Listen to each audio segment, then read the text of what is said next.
Okay guys, real quick, I just thought it'd be a good time to go over how the sand pump on the Intex pools actually work. You have an input hole right there, output port right there, some controls up here to control. This is basically just a valve system, and then you have your pressure gauge right there, important. So let's lift this up and see what's going on inside. So we have a min and max to fill, to know how high to fill the sand to. And so essentially through the inlet port right there, water comes out through these little slots right there, basically rains down on the sand, and the sand, you can see in there, the sand's gonna filter the water. The water eventually makes it down to those little knobs that you see sticking out down there, and then the clean water gets re-uptaked back through the system, up through this pipe, and then out through that output hole right there. So that is essentially how simple the mechanics of a sand pump work.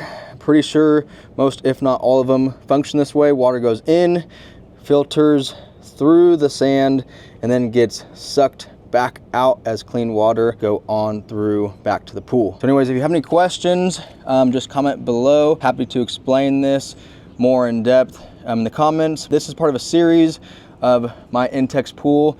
I have the 18-foot diameter by 52-inch tall. It's a nice pool. I've had it for about 3 or 4 years now and still functions perfect. So be sure to check out the rest of the videos. Have a good day. Peace.